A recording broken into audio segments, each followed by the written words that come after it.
Damsel is a dark fantasy film about a young woman's struggle to survive in a dragon's den.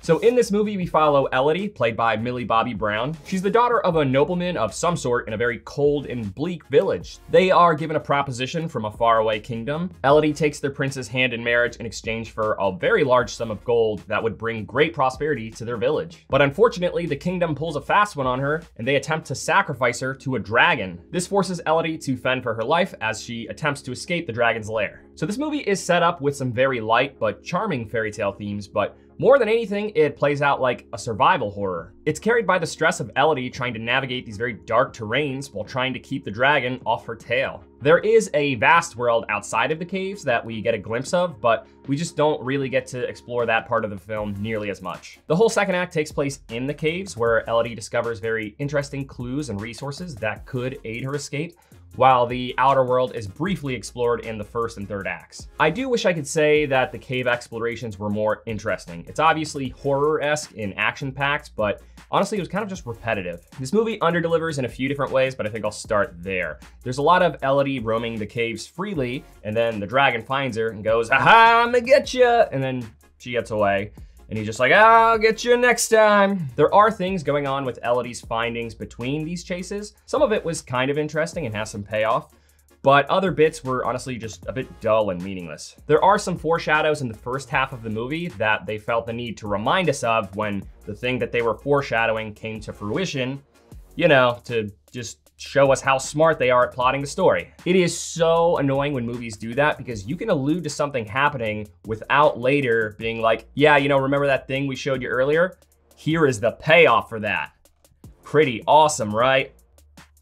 Not when you feel the need to explain just how awesome it was. The whole first act felt a bit expedited. The time between the wedding and the betrayal was pretty short. But honestly, that's not a huge shortcoming. This is mostly about Elodie versus the dragon, so the broadness of the outside world arguably doesn't matter all that much. That said, had there been more uniqueness or fantastical elements in the world building, it probably could have made the drier aspects of the film a lot more interesting. It's just not that unique of a fantasy world is all. It mostly just feels like an ordinary medieval world, but with a dragon and some glowing bugs. The third act also had a lot of falling actions in a pretty short amount of time, some of which didn't really make a whole lot of sense. Honestly, there were a few things in this movie that didn't make much sense. For example, there is one scene where a character gets stabbed and it's a big moment like, "Oh no, they got stabbed. Are they going to be okay?" And then it just cuts to the next scene where they're totally fine. I just can't help but think that perhaps they didn't need to get stabbed since there were basically no consequences at all. I can say that the production design is pretty decent. The landscapes are vast and the castle is pretty done up. None of that really felt cheap. So Millie Bobby Brown is good here and is evidently campaigning to become the queen of Netflix. Part of me thinks that perhaps a slightly older actress could have filled these shoes a little bit better, but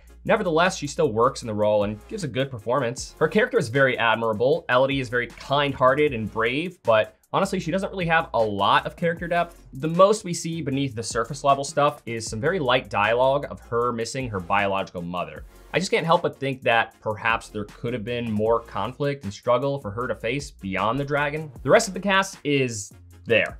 Most of them play a hand in the narrative, but some of them kind of just feel like they were thought of in the writing process and then just forgotten about, and then later thrown a bone just to not feel useless. But again, the movie does focus on Elodie's survival antics, so the lack of involvement from the supporting cast shouldn't really come off as a surprise. Her dad and stepmom, Lord and Lady Bayford, felt pretty two-dimensional. The Lord is the conflicted guy who cares about his village, while the lady is the struggling stepmom who cares about her family. There's not many layers underneath them beyond that, and the same can be said about the kingdom folk and Elodie's sister. Once it becomes Elodie versus the dragon, they just all kind of felt benched. It also felt like there just weren't enough people in this movie. There are some scenes with extras that have large groups, but honestly, they just don't feel as grand in size as you would expect seeing such a vast production design. So is this movie bad?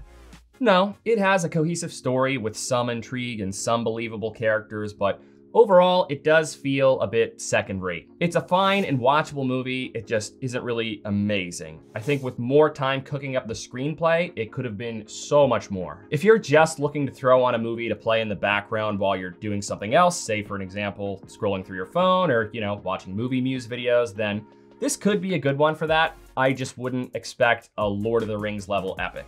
Thank you for watching this review. If it brought you any value at all, please consider giving it a like. It really does help the channel grow. I'll see you later this week with my review of Love Lies Bleeding.